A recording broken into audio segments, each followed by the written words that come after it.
We just bought our first house and we're in the middle of moving. I've had zero time to do anything, much less edit or put a video out. Even still, I am compelled to drop everything and go to Vegas.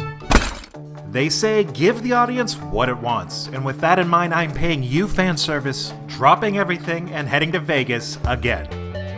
This being an impulse decision, we had to drive. 6 hours pass, and here it is finally, Las Vegas. We're driving north on Las Vegas Boulevard past the Bellagio, and here it is, home for the next 2 days, and my personal favorite, the Wynn. Now, the Wynn was and still is one of the most beautiful hotels on the Strip. Just look at all these details. There are flowers everywhere, a geometry bear. The casino itself is beautiful, so are the elevators, so is the hallway, and obviously so is our room.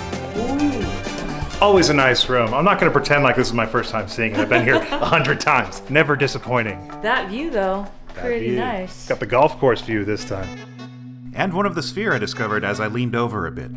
This room is beautiful, there's lots of seating everywhere, and a good-sized TV that swivels out and faces the bed, which is a nice king size. The bathrooms are always nice. Tub, of course, very luxurious. Here's the double vanity, and speaking of vanity, I look terrible. Time to fix that. He cleans up nice, but she cleans up better. Here's Diana's fit check. We're all gussied up with somewhere to go. I say we go see a show. I say we go. Commentary by Dr. Seuss. And speaking of nonsense, Sukiyaki and shabu shabu. Flashbacks from Japan. No one's seen that yet. You will soon. We're heading one property over to the Venetian. If you want to do something in Vegas, there's pretty much no way around the fact that you have to walk 10 miles through the Venetian, I guess. Just like then, this is a massive schlep. We eventually make our way into the canal shops where the show is located, past these frescoes, and here it is finally, the Atomic Saloon. The Atomic Saloon is a Spiegelworld production with a real southern rock flavor. We ordered ourselves some libations, and we're ready for a show. There were a lot of really cool acts, including this hula girl. This show is very adult-oriented, oscillating between sexy and just ludicrous. I mean, here's a joke about a burning bush. There were plenty of amazing acrobatic feats.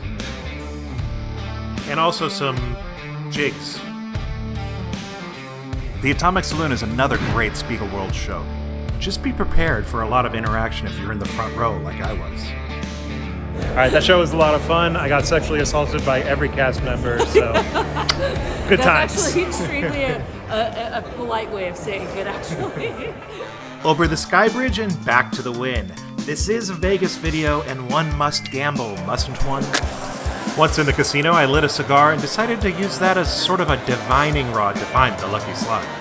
Could this be it? Let's load up my player's card and find out. Hit a bonus feature right away. There's a ton of animation, sound, very cool machine. But I sat there too long and lost all my money. Oh well, to the bar. Down an escalator is the Parasol Bar. But we're not going there. Across from that is Aft, which offers you a great vantage point of the lakeside. This menu features beautiful cocktails. We settled on this Havana rum old fashioned for two. Very tasty. Now the lakeside here, in true Steve Wynn fashion, features a show. And this one's awesome. There's a lot of lighting effects, mechanical animations, projections, and lasers. Anyway, back to the casino. I gotta turn this losing streak around. Here I am, surveying for opportunities, and look at this table. Black is definitely due, right? I martingaled my way to zero, so... Oops. I may be losing, but I haven't lost my appetite yet, so we head over to Delilah. Now, we do have one of these in LA, but this one is a lot prettier. Sort of has a Coconut Grove vibe. There is a no-camera policy, so I snuck what I could. Suffice it to say, we had a burger, and it was pretty good. What a day. Day one at the Wynn, and we've lost. Yeah, but we started the day unpacking boxes. So, is it a loss? The answer is yes. And thus ends night one at the Wynn. And so begins day two at the Wynn. Diana's having kind of a rough start. Oh.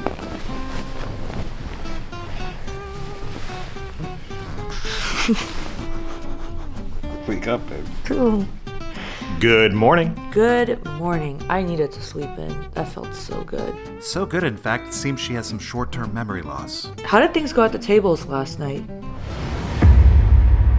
Not good. Down to $285. Anyway, it's a beautiful day, so I'm gonna go drown my sorrows in a lovely pool. But before that, First things first, let's get some room service. room service at the Wynn has to be some of the best on the Strip. We had it wheeled over to the window to enjoy our view. I chose to have a classic breakfast burrito. Diana had the Asian special breakfast. First we pour the soy, then we pour the coffee. Everything is looking fantastic, and here are the verdicts. Boom. My favorite. They say you should wait 40 minutes before swimming. I say to hell with that. The pools at the Wynn are fantastic. There's 2 large pools at either end with a canal connecting them both. The entire complex is surrounded with beautifully manicured Mediterranean gardens. We found our way to a few open seats and ordered a bucket of beer before heading into the water and engaging in some pool shenanigans.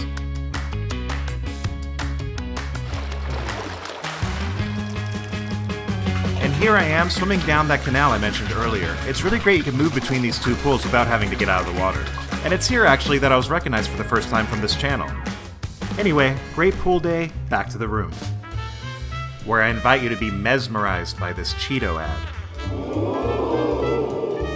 Hello. Hello. I'm married to Chun-Li. Are you ready for dinner? Yeah, I'm starving, and you know what? I kind of miss New York, so let's do a little bit of New York City in Las Vegas. We're heading to Cipriani. That's a nice intro, but truth be told, this was a spontaneous trip and reservations were hard to come by. Cipriani was kind of the only thing available. We make our way to the Wynn shops where Cipriani is located, and here it is. We were shown to our table, took our seats, had some oil and vinegar with our bread before taking a look at the drink menu. We settled on martinis, which for some reason came in these shot glasses. This is the martini? Where's the rest of it? That's a good martini though. Would it be an Italian dinner without a caprese? This one was fantastic. Followed that up with a steak tartare. Delicious.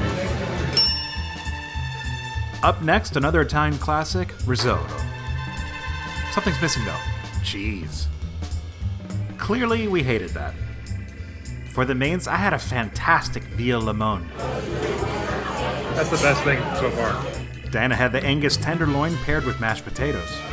Mash them, boil them, stick them in a stew. She never misses a cue to make a Lord of the Rings reference. And speaking of fantasy, I'm gonna head back to the casino to see if I can get my money back. I only have $100 left, nothing much I can do but load it in a slot machine. If you're already a subscriber, you know this cash machine has been very lucrative in the past, and this time, nothing. Oh well, back to the Overlook Bar for a cigar and a toast to night 2 at the Wynn.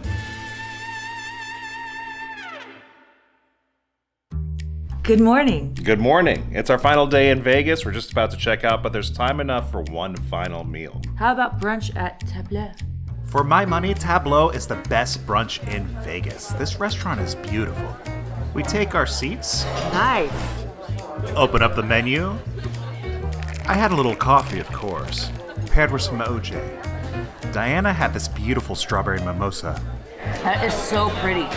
Food-wise, we had some breakfast classics like this gorgeous breakfast sandwich. And I had this beautiful Benedict. That is some of the best hollandaise I've ever had. The egg is perfectly cooked. Beautiful piece of bacon. Chef's kiss. Let's check in with Diana on her breakfast sandwich. Here's a string of adjectives. Thick. Tasty. Rich. Luxurious. Velvet. Buttery. Smoky. Creamy. This went on for some time. It's that time. It's a tradition. We always do double or nothing. However, this time what I have is nothing, and 2 times 0 is 0. So we're gonna skip that, go straight to the price breakdown. And here it is. The room, after tax and resort fee, was $350 a night. 2 nights, $700. By the way, you could definitely do better than that. Check for a link in my description. The tickets to the Atomic Saloon were $200 a piece. We had $100 worth of drinks while we were there, making it $500 total. Our shareable drink for 2 at the Aft Lake Bar was $75. Dinner at Delilah after was $103. Room service came out to be $118.23. Our bucket of beers poolside came out to be $93.35. Cipriani was $374.83. The Overlook bar, which included a few rounds of drinks and the cigars I smoked, came out to $174.14. Had a car this time, so there was a valet fee of $40 a day, $80 total for parking. My gambling budget, as always, was $1,000, which I promptly lost all of. And full disclosure, I lost another $1,000 trying to get it back. For a total net cost of $4,218.32. Sometimes it doesn't pay to visit Vegas. If you want to see an occasion where it did, check out my Fontainebleau video. We actually hit a jackpot. Please subscribe if you haven't yet and hit that like button. It helps out a lot. And stay tuned for all of our adventures around the world. We go other places, not just Vegas.